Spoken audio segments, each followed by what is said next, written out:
What's up, you guys? I'm ZXRyuu, and I like pain.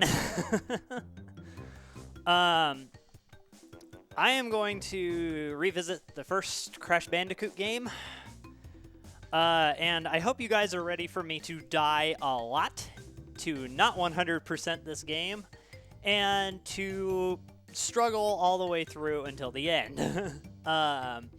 I intentionally bypassed this game when I was going through my Let's Revisit series, because this game is out of control hard for me. I could play and beat 2 and 3 pretty okay. This one took me months of grinding stages and playing over and over and over to finally get 100% when I was a child. So I have a 100% save file that shows that I've beat the game, completed it, all of that, and for the longest time, I really didn't feel like I wanted to play it again. Then about, I guess last Christmas, maybe it might even be 2 Christmases ago at this point, I can't remember. When Crash Bandicoot 4 came out, it kind of re-sparked my interest to want to play this game. So I'm sticking with the PlayStation 1 version because that's the one I'm familiar with, and I also kind of learned recently that the PlayStation 4 is kind of a monster for input lag. So I figure I'll probably have better results playing this version because I'm used to it. I can play it on my CRT, and hopefully I can give a little bit better showing for this game. It's a good game. I like it, but it is just ridiculously hard. So let's go after that introduction. I guess I'll kind of explain a couple of things about why this game is so hard and what makes it so difficult. So kind of as we go along. But kind of just the introduction, square is spin, circle is spin, unlike 2 and 3 where circle is like a crouch and a slide. X is jump.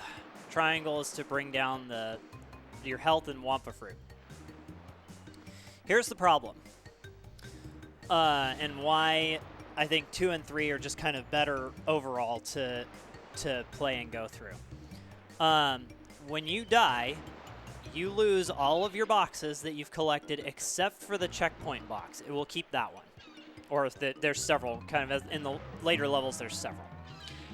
So it'll keep those. But if you die at any point during the stage, it disqualifies you from getting the gem. So you have to pretty much just play this game perfectly in order to 100%. So it's very difficult. So what we're going to do is I'm going to play through, I will perfect what I can, and I will just try and just beat the game is what the intent is here. So anyway, so we're going to start it up. So some boxes you spin, some boxes you jump on. If you hold the X button on these kind of spring boxes, you can get more fruit out of them and jump higher. Well, not more fruit out of them, but you can just jump higher.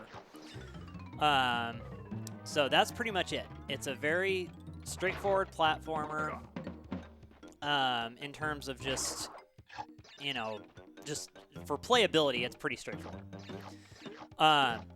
For actually beating and completing it, though, it is a monster. So we're going to see how well we can actually play this game, since it has been years since I 100%ed this game, and we will do what we can. I'm probably going to try and beat it pretty quickly, too, just because there's still quite a few things that I want to... Still quite a few games I want to go through, but we'll give this its best shot and see what we do here. So if you get 3 masks, that gives you invincibility.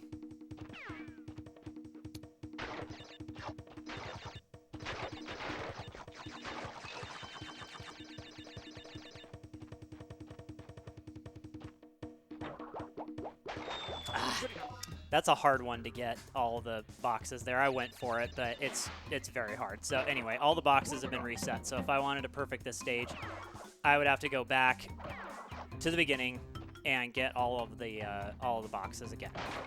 So we're not going to do that.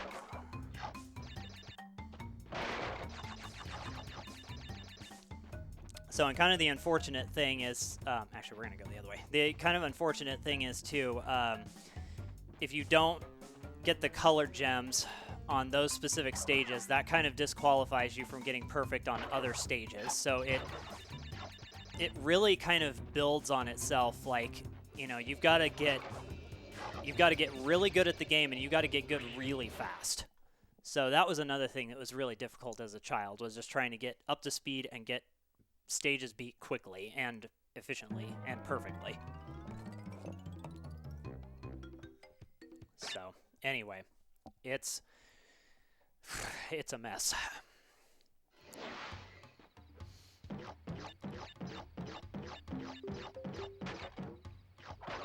Oh wait, this level can't even be completed because you need the green gem in this stage to get 3 extra boxes.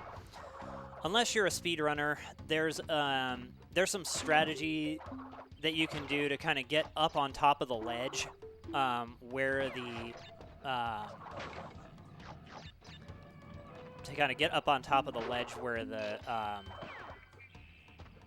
boxes are, but that's very, very tricky. What have we got?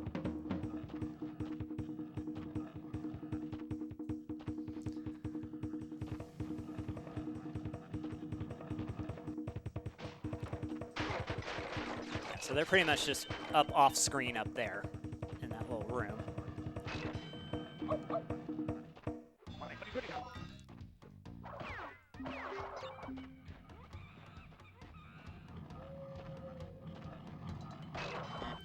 Usually with extra lives, in order to grab them, if you're kind of playing this game casually, is you'll want to try and spin while you're falling back down. If you spin while you're going up, that gives you a higher chance of hitting the TNT boxes.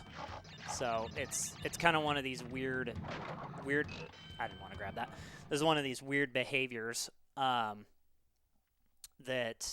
you kind of just have to, like, I don't know, work around, I guess. The bonus stages give you the opportunity to save. But we're gonna continue for the moment. If it turns out that I need to break this video into a couple of sections, I'll go ahead and save. But for the most part, we're just gonna try and blitz the game, pretty much. So.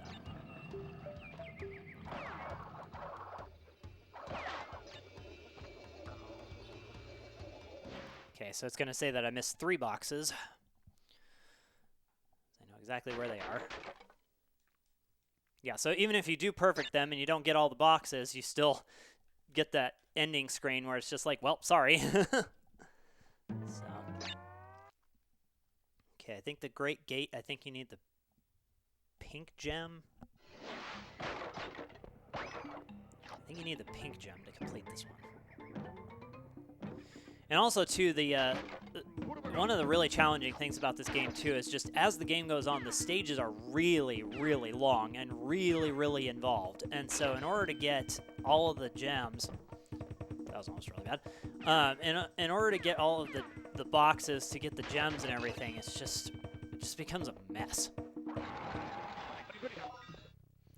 And then there's like... There's one stage in particular later on that has like several branching paths, and so you have to go forward and backward and kind of loop back around and just let's see. Another weird thing about this game is that the masks don't automatically get picked up when you break the box. I do that because that's how that behaves.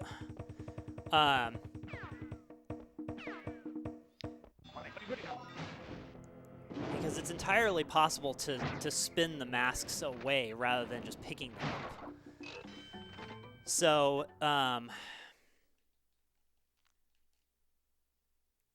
yeah, it's just a mess, this game. I guess I actually forgot to show the whole intro part. Yeah, I forgot to show the whole intro part to this game, too, of what the story actually is.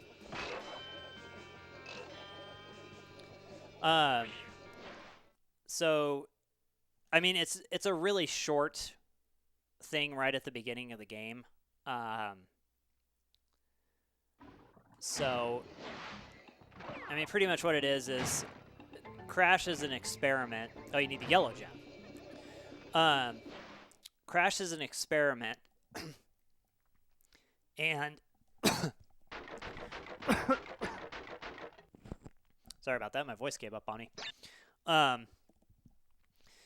Crash was going to be the leader of an army that Cortex was building with Nitrous Brio, and he was captured along with several other animals. You can kind of see the animals in the beginning. Some of them are bosses in this game, but some of them are just creatures.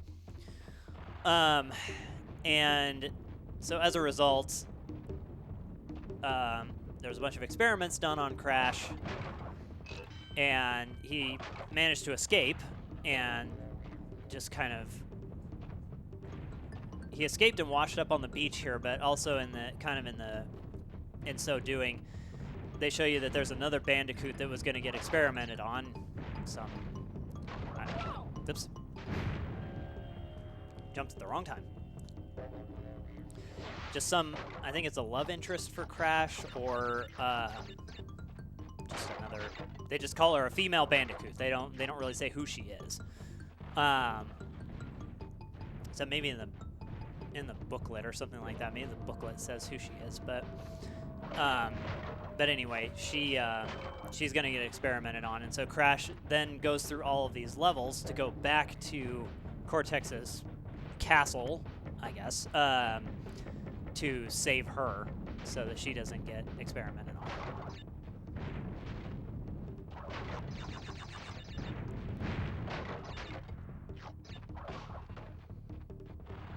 That was a little too early.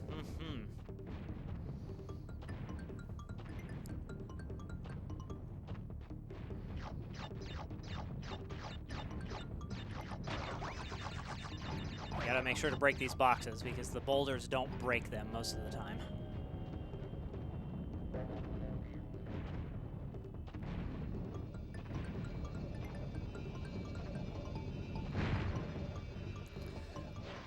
Okay. Hey, perfect. First gem. Yeah, and that shows you everything that's in the game. All the keys, all the gems, everything. So, yeah, so there's a lot of stuff to collect in this game. So, What have I got? I think you need one of the colored gems here as well. I don't remember. Kind of a strange speedrunning strat, if you really do want to speedrun this game, is if you move left and right with the D-pad, you'll move forward slightly faster. It's kind of weird. If you watch the pro players of this game, kind of go through the stages and everything, you'll notice that they're kind of like shaking, like going back and forth and shimmering. And it's primarily because in order to move faster in this game, you just have to move left and right very quickly. And so it's kind of torture on your hands, too, from what I understand, in order to speedrun this game. So there's just a lot of things about this game that are just very challenging and also just very odd. What have I got? Let's see here. Probably the speedrunner that I've watched most play this game is a runner named Kane of Pachi. Okay, so that gem down there that you need to get those boxes underneath the waterfall, you don't get that gem until like either the last stage or second to last stage or something like that. That's like way, way, way out there. So yeah. So I mean, this game is kind of meant for you to play through it once, see that there's a bad ending, and then go back and play it again, like play all the stages again. So they pretty much just like spend the first several levels loading you up with a ton of lives. Yeah, there's 32 levels in this game. So they load you up on a ton of lives so that you can get through the more challenging levels at the end. And then you kind of circle back around and pick up everything else that you didn't pick up the first time that you've played through everything. So, but in so doing, you really kind of have to, like go get colored gems and then figure out where that colored gem is, go back, beat those stages, then go get another colored gem, go back, figure out where those are. And so it's just kind of, I don't know. This game is really innovative. There's a lot of really cool things that that Naughty Dog did to kind of like, I don't know, just like they were like pushing the PlayStation to its limits on some stuff. But I don't know. It's just kind of, it's just very challenging the way that they've built this game. Well, that's all right.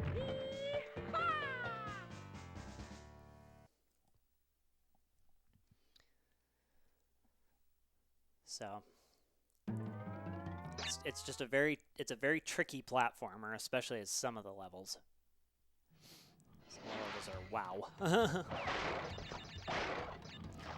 I mean, we'll see. Hopefully, I can kind of get to the end of the game pretty quickly, so you can kind of see how awful some of the later stages are.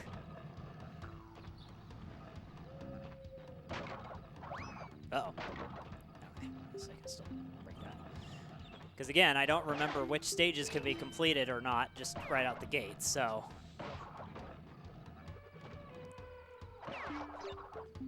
Try my best to. Dang it. That one's always tricky. I think there's an extra life in the center. Yeah. Okay. And just like in the second and third games, you usually need to check and make sure that stuff has been like blown up with TNT, because sometimes they will put boxes in such a way where they won't break all of them with the TNT boxes, unfortunately. So you kind of have to, you can't always bank on those to break everything for you. Because I've lost many a stage thinking that, oh, it's fine, and then it turns out to not be fine. Dang it. What have I got? Dropping platforms. Also, if you jump before you pick up those emblems, you'll jump twice as high for some strange reason, just like in Crash 2. Do like the double jump kind of thing. So this is kind of brings up another example of things that are really difficult in this game. Is they do these like box, like I don't know. You have to like jump on every single box like this in order to get across certain areas. They just use boxes as like. What? How did I fall off the side? I guess I got pushed out of the bounce box. Weird. Okay, anyway. Oh, yep. Can't complete this stage either. Need the blue gem.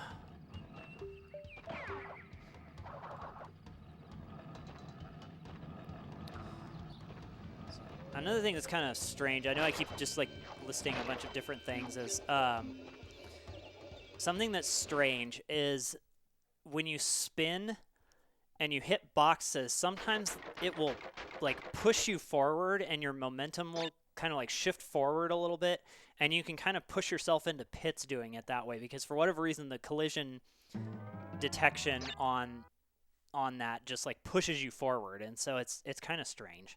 So it's just something to watch out for. Okay, now we got to do this mess. We're riding on a hog. And not a motorcycle. That's later. In Crash 3. And it's very difficult to wrangle. I don't know how many times I did these stages over just because it's really tricky to grab boxes and then, like, you know, continue on. Like that one.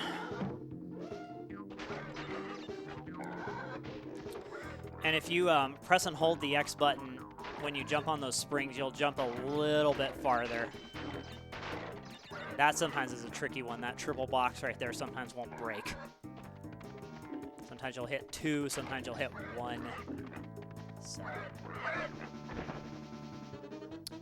And then there's things like that, where the spikes are just barely too far, and so if you visually make it past them, it'll still grab you. Well, there goes that gem. Yep, see, there was 2.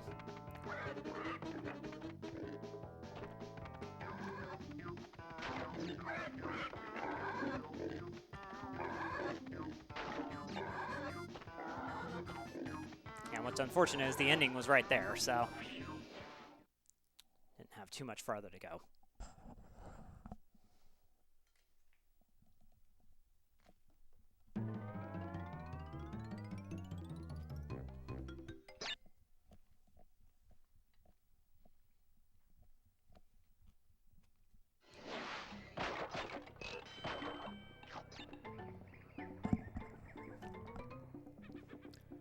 So I decided so that I'd have enough time to kind of keep going on some of this stuff, since my time is limited this week, and or just this weekend and this upcoming week.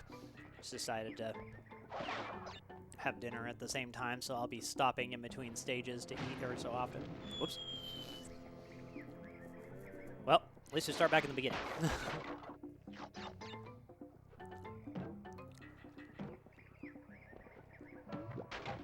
What have I got?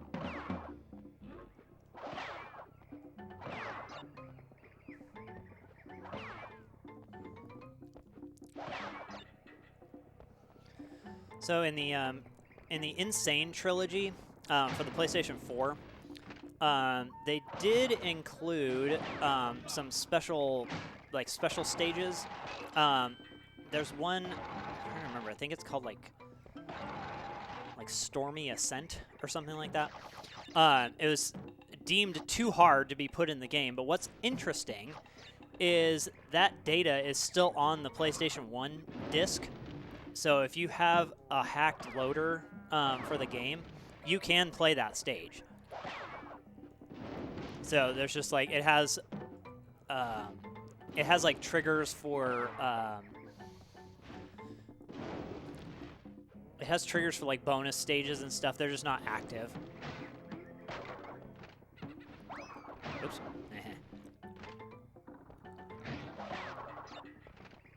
So it's kind of an interesting look at what could have been in this game, I guess. But now, through the Insane trilogy, that stage is playable, and you can go download it and try it yourself.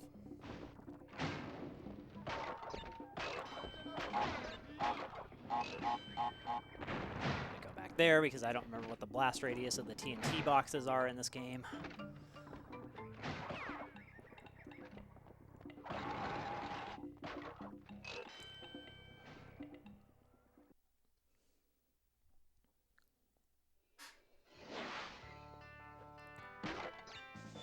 Dang it. Hit down. And that's another annoying thing about this thing too, is the only time you can really ever save your game is if you perfect a stage, you complete a bonus level. I think that's it, actually. I think that's the only way you can really save in this game.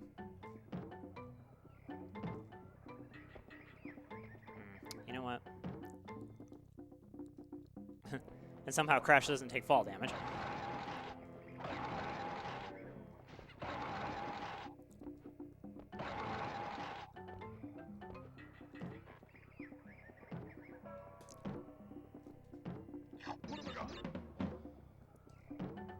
Okay, that wasn't terrible.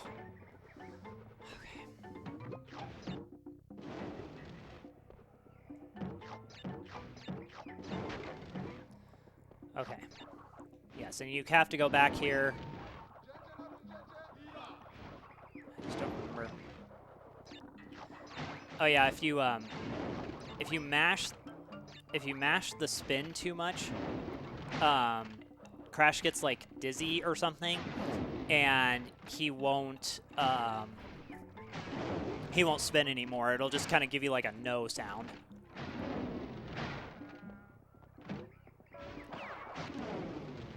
So a lot of this game, you have to look at Crash's shadow too while you're falling, or else you'll, you know, just die because you won't know where you're landing.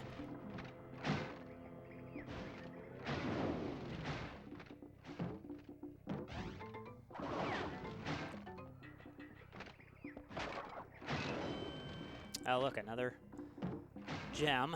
It's needed to get more boxes.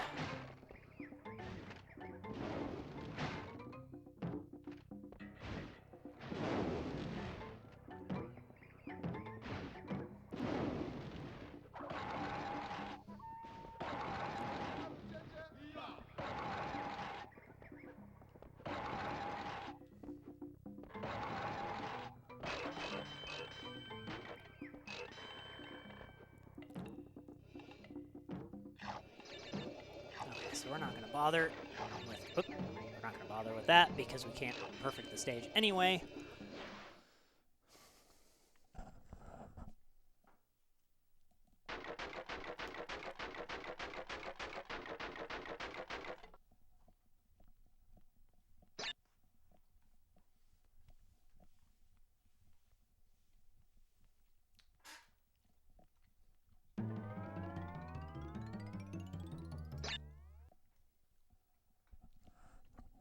Okay, Island 2.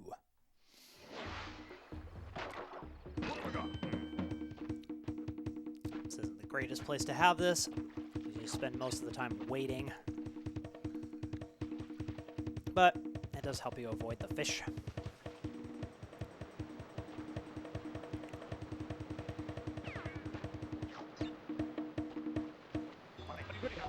And the thing about the triple mask too is that it kind of boosts your running speed a little bit as well. So so you'll just notice when you have it that you'll be running a little bit faster.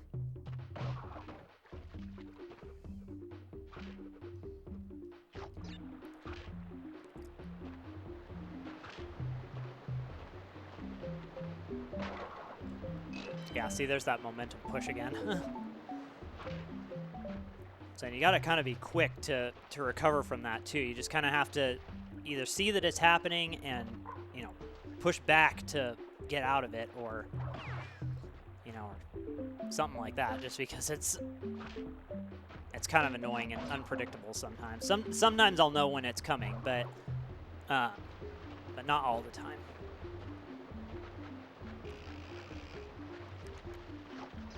Okay, I don't remember where those boxes are. I feel like they're behind me somewhere.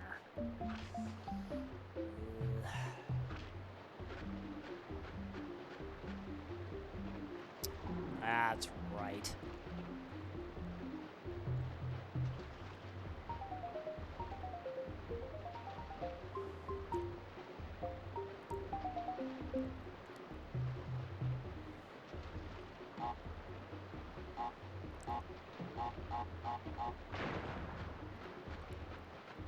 I think that's good.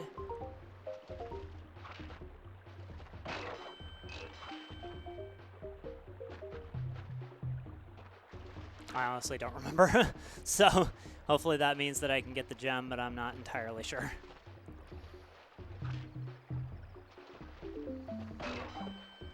There is kind of a, for lack of a better term, there is kind of a formula to this game, I guess, that just kind of makes it, I don't know, just like interesting. Is it follows kind of like something called a jump, strike. I'm just gonna keep going. I don't need all these boxes. It follows a jump, strike pattern. So there's a lot of, so kind of throughout the game you'll be,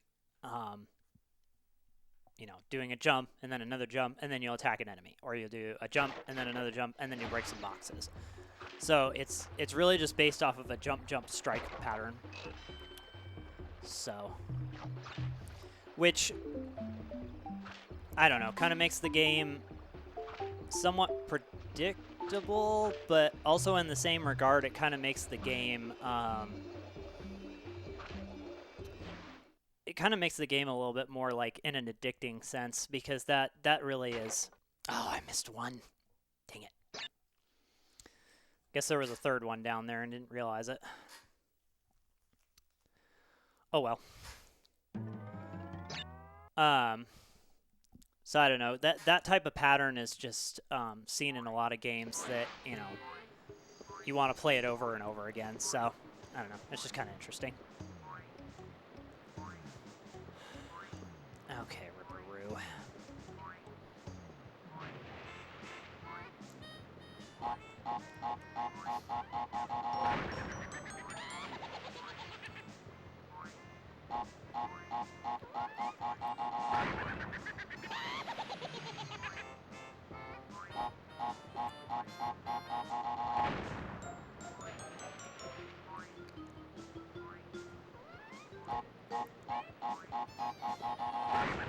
Gotcha.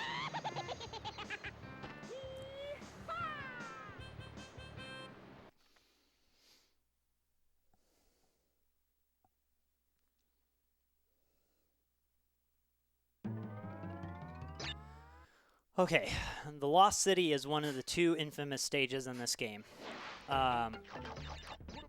It's difficult because you have to do things like that.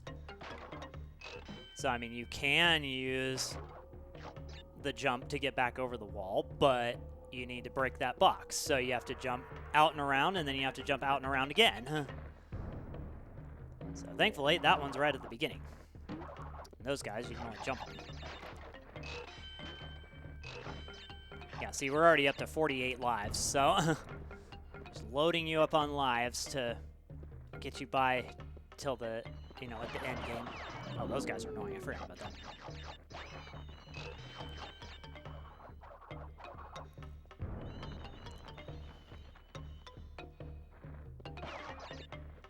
Yeah, so you have to get... Yeah, there's an exclamation mark box hidden there. I forgot about that until I jumped on it and was like, oh, wait, I think there's something here. Okay.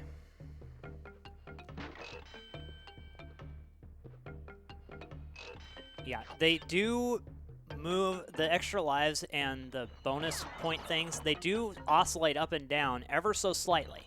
So if you kind of catch it on a downward pattern, you can get them when it looks like they're too high. Well, I was set up for the right timing for that. I just missed it.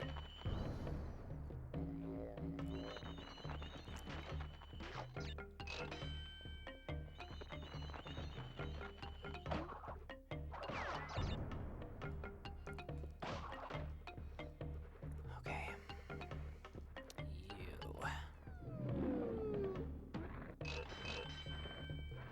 Oh gosh.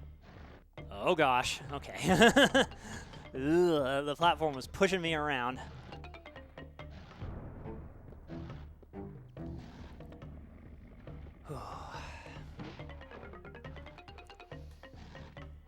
So, I don't know too many people that really went through and beat this game, because this game is hard. Okay, that's fine. I'd rather do that than hit the fire.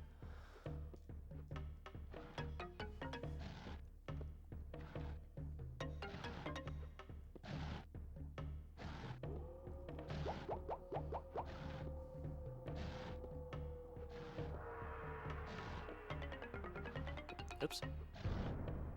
And they're sneaky. They hide boxes back behind certain areas.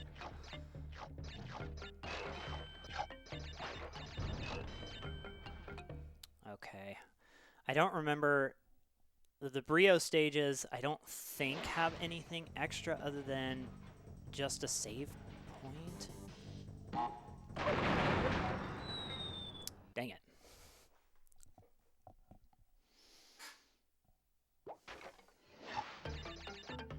Well, guess I won't know. Because I honestly don't remember. Okay, so these platforms will move kind of depending on where you land on them. So...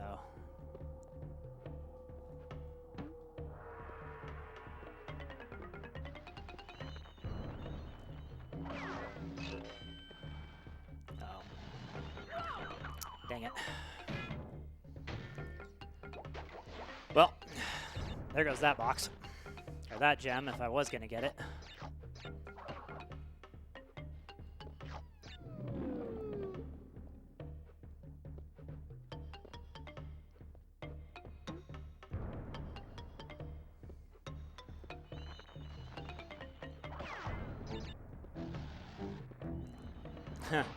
Yeah, of course, the checkpoint was right there. Oh, yeah, this... Okay.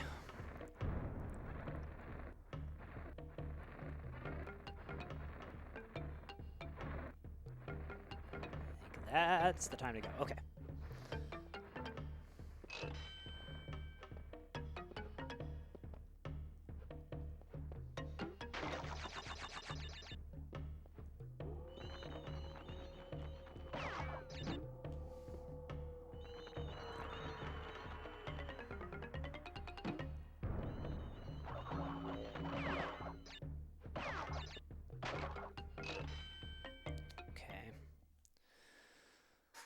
Let's see what we do here.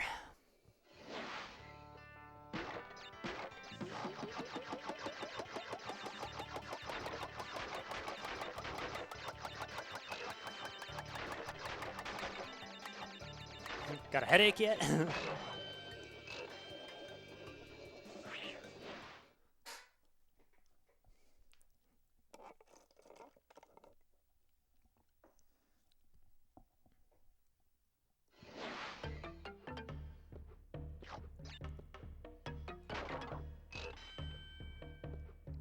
Yeah, if you need a reset, just stand in the middle.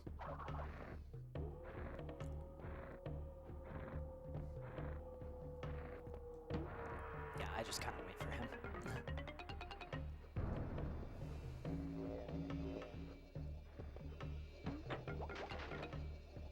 Yeah, if you're brave enough to go back there and get that. Okay, so that was one of the really long ones, but unfortunately I didn't died in the middle there, so didn't get that gem. I think that's got the green gem in it, if I remember right. Okay, so coming up is one of the temple levels. They're interesting. There's just not a lot of things to stand on in here. There's a lot of falling platforms. Gotta really be careful, like, if you're up and down and left and right, and just, yeah.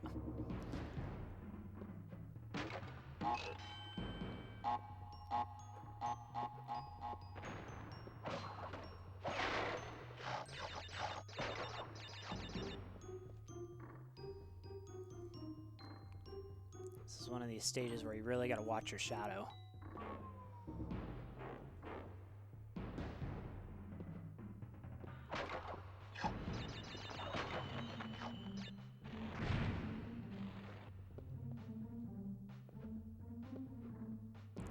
You got to really know what your depth is too, because there's a lot of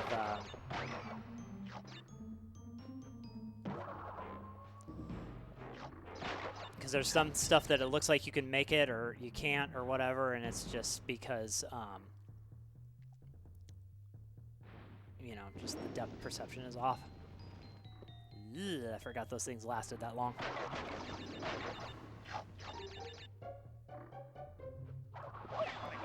Dang it.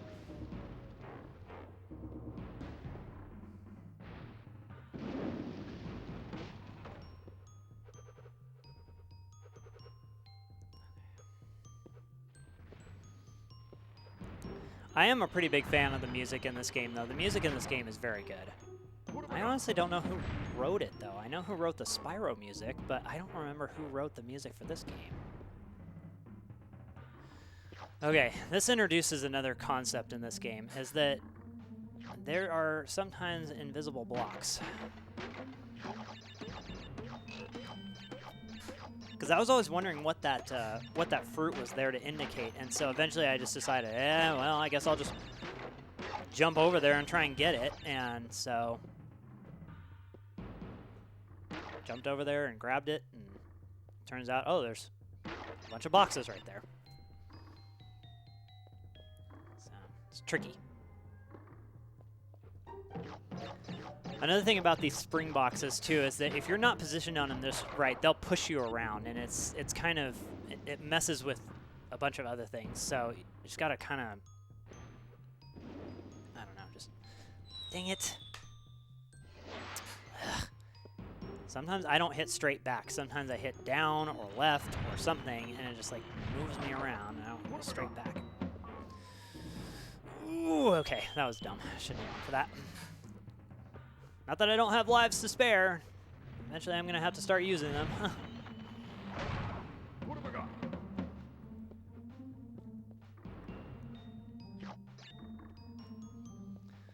Okay.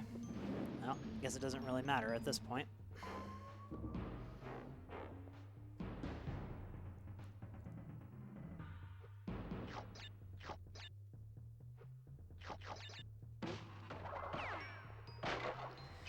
And what's usually unfortunate about the way I play this game as well is that I was noticing I would, I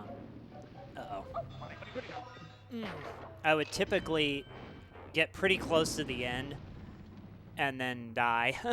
So it just kind of seemed to be the trend when I was playing this game, is I'd get really close and then like freak out at the end, and so I'd have to keep doing the stages over and over.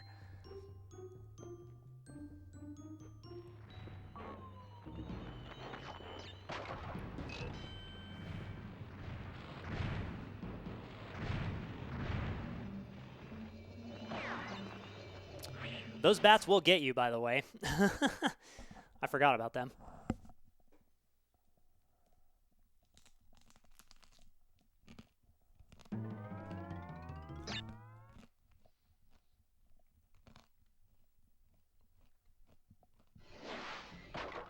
What have I got?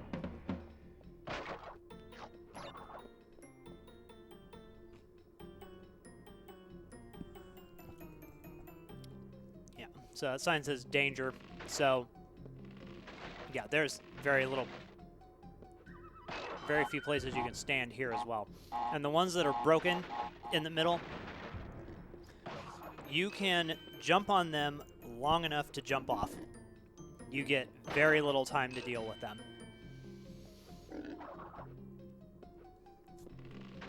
Honestly, it's just easier to jump over those hogs too, rather than like mess around with trying to do anything with them.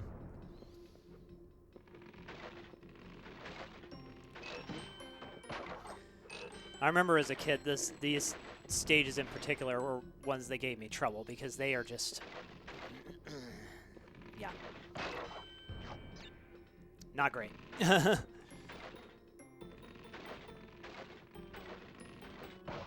Yeah, you need another colored gem here as well.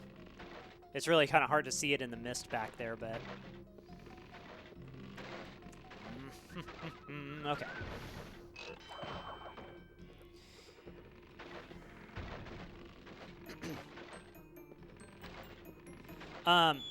Dang it. Another thing you can do as well, it's a little bit tricky. You can walk on the rope, but I don't recommend getting on the rope. I think the speedrunners do to a certain degree just to kind of make it go faster, but just if you're playing this game casually, don't bother getting on the rope. It's a lot harder to get on and off the rope than just like playing the level.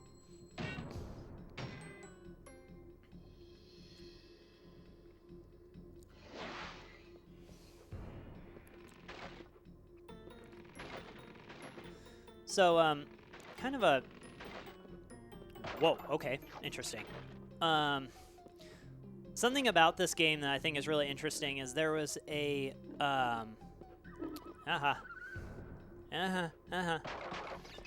There was a interview with the YouTube channel Ars Technica.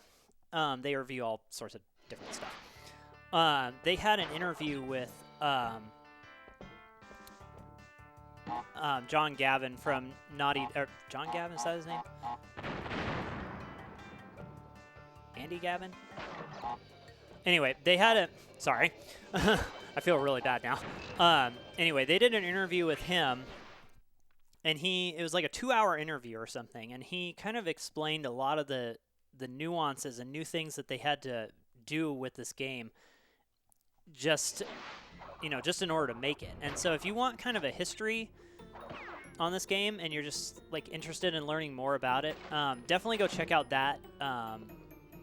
Definitely go check out that video. It's long, but it's definitely worth a watch because it just explains a lot of the things that are really neat about what was going on with the development of the game. Just different facets of the thing that I didn't know that were just kind of fascinating.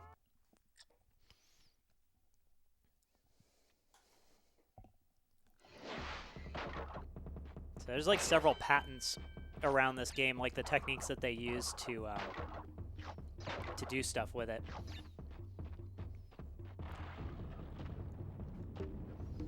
So because the memory in the PlayStation 1 is very small, so you can only load a certain number of like assets and things into the game memory in order to play your game, or in order to like load your game or whatever. And so one of the big things that's now in a lot of different games is kind of this like, I don't remember what type of loading it is, but you load common files into memory, and then you load different pieces. You load different pieces of the game in what are called pages. So you page in different parts of the game as you go along, and so as you move back and forth throughout the stage, you're paging in and out different assets and resources at different points. And so that's commonplace now, but here is really where that whole idea started, which is why these stages can be so big. And just gamers at the time were just absolutely astounded with how big the stages were, just because of all the new technologies that they put into this game. So it was a pretty revelatory game for the time it was released, and even now, I mean, I think there's still a lot of really cool things that they did with this game. But kind of all of that to say that I short hopped. Kind of all of that to say that the reason why some of the boxes and everything don't hold over is because of the way that they implemented the paging system in this game, and just like the resource management and this kind of thing. There just wasn't enough. I don't know if there's just not enough memory or just not a way to like load all of the box completion into memory as well as you're going throughout the stage. Crash 2 added that, and then Crash 3, you know, kind of expanded on it. But for this game, the technology was just so new that, of course, oh, you needed the purple gem for that. Okay. But the technology was just so new that they didn't really have it down as well as they did in the later games. So that's why you're kind of missing that whole box holdover in this game. It's just a limitation of the game code and the hardware at that particular point in time before the new development kits came out and got better. Okay, so Sunset Vista is another infamous stage because we're starting to get into the long haul stages.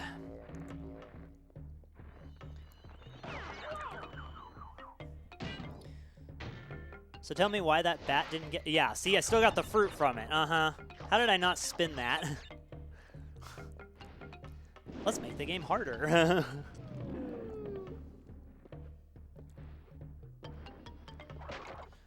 So that was one of the frustrating things, I think, is that there's just times in the game where you would do something slightly off and it would get you. So, and especially on these stages that are just so long and so involved, any little thing like that was just maddening.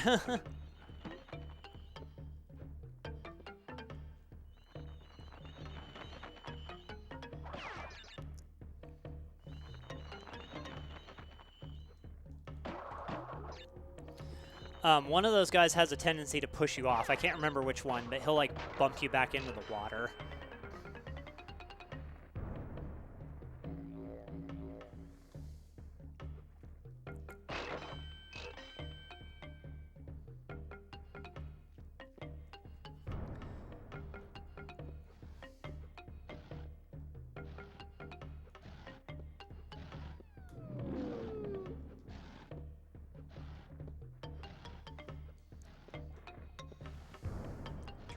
How do you get...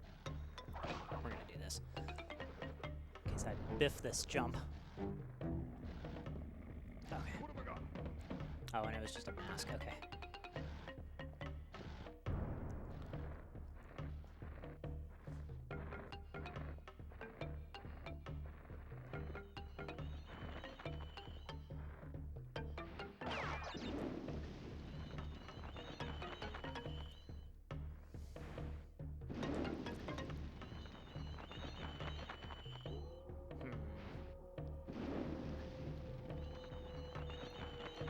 Great, now we're on a funky pattern. Okay, the next one should be good to go. Dang it, they pushed me into the water. I got shifted down. I don't know if you could see that or not, but I keep doing that. I keep pushing down when I mean to just go straight back.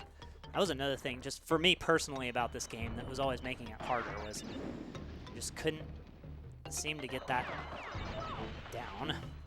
There was a shift forward in momentum by breaking the enemy.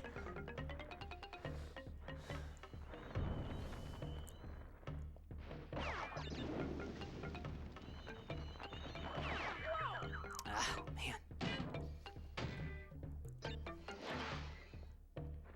Okay, well, come on.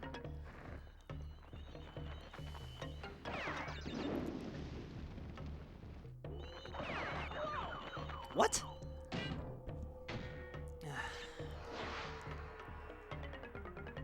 At least I have plenty of lives. I won't be gaming over anytime soon. Dang it, again?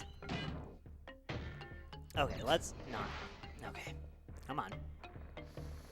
I'm trying to remember, what's the trick to this?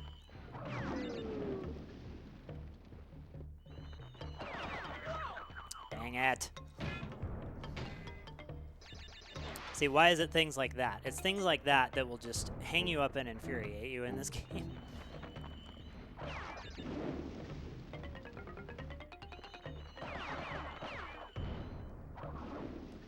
Okay.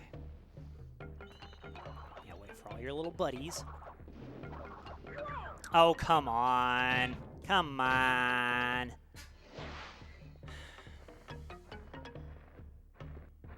Make it past one thing, only to get stopped 2 seconds later by something worse. Whoops. Okay. Alright, come here.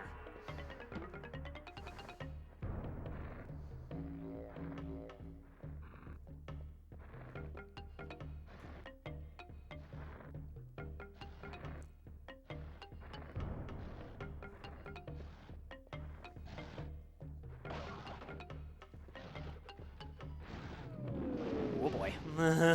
I fell off and then fell back on the platform. I don't know if you saw that or not.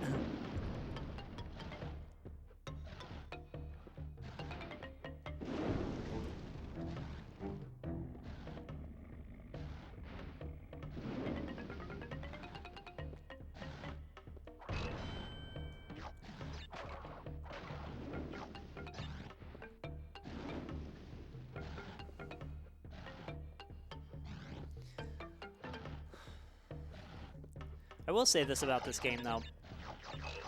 If you can play and beat this game, you will feel like you've accomplished something. Because this game is not easy. What? How did I fall through that? I've never fallen through those, ever, in playing this game.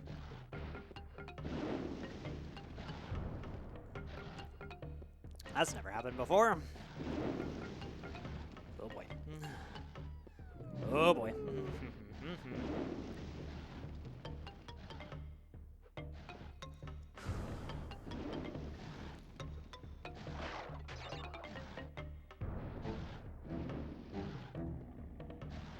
Honestly, I don't know why I'm going for some of these boxes, because I'm already, like, I guess just to refill lives, but I'm just like, I'm not going to get any gem out of the stage, so I don't know why I'm continuing to do that.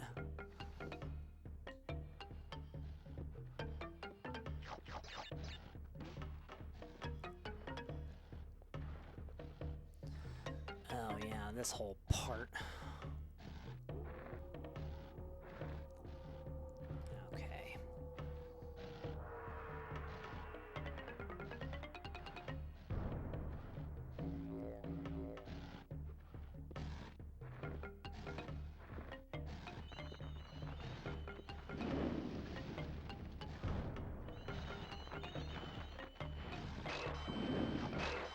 What have I got?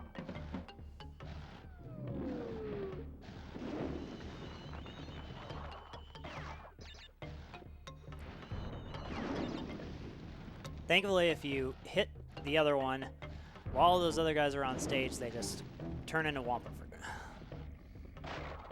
Thankfully.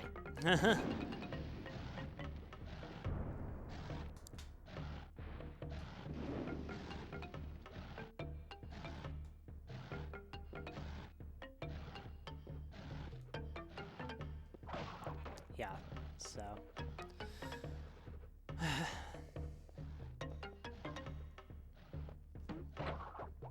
I think there is a What have I got? mask there. I think one of the... Oh, there's one of the Cortex things.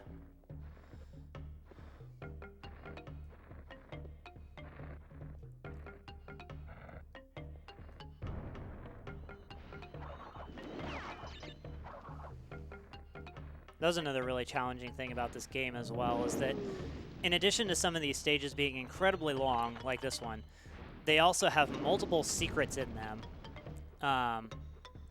that you know you have to get, and so you just end up playing the stages over and over and over and over and over again in order to get stuff.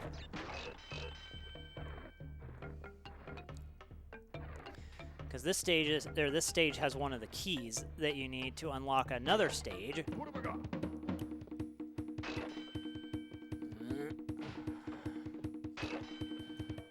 Oh my gosh. Okay.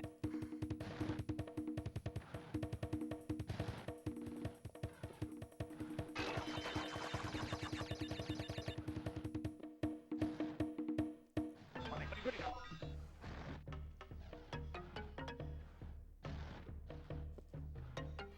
Okay.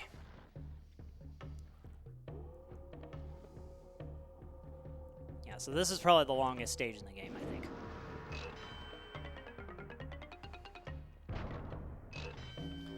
Okay, so I'm gonna have to see if I can actually get the key in this stage. If not, I'm not gonna bother.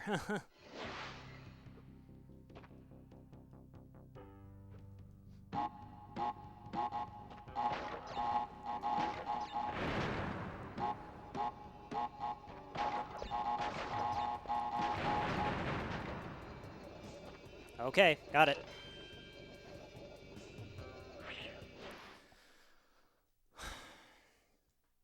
Okay, so that unlocks a stage later.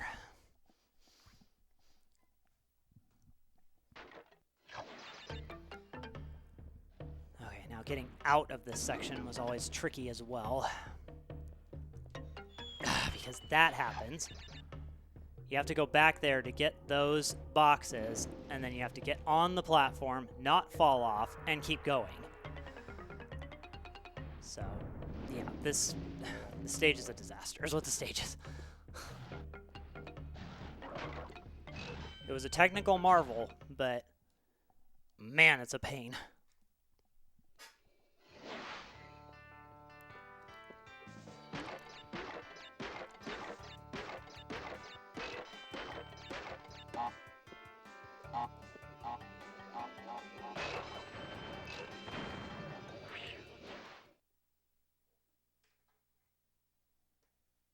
Cat, what are you doing?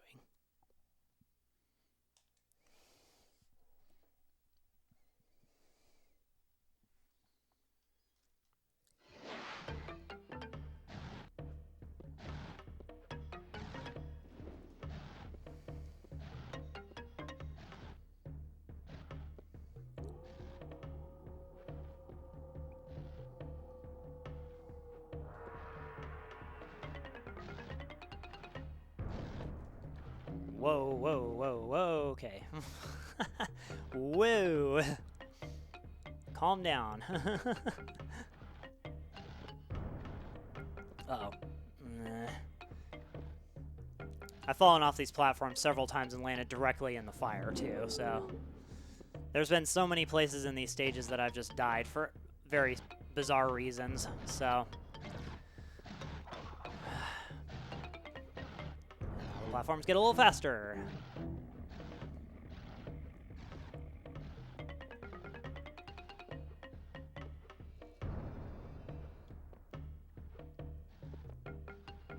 Trying to remember how far he goes.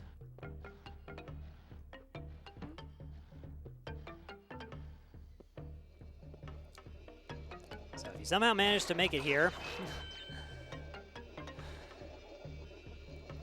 yeah, that's probably the hardest stage in the game, or well, one of the hardest stages in the game. It's just super long. Okay.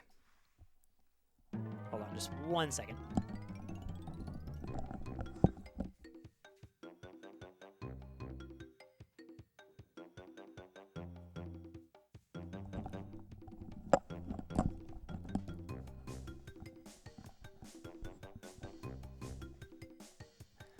Okay. Next boss is Koala Kong, who is only in this game.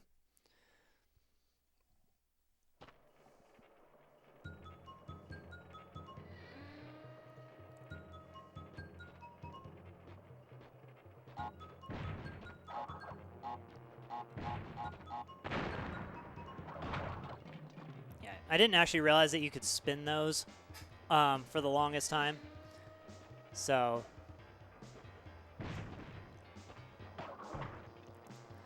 you have to spin those, but you can also spin the ones that are flying at you. And you do got to be careful about the TNT falling from the sky, too, because there are several places where they just will drop on your head and not realize it. Dang it.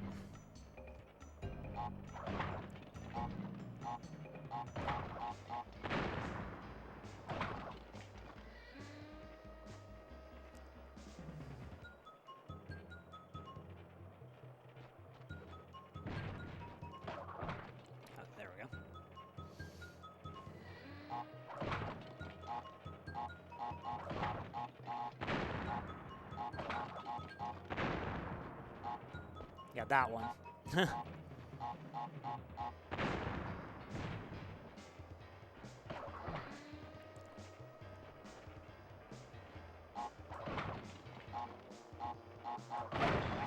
it.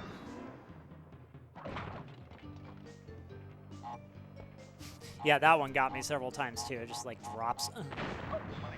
Dang it. How did that hit that? Great.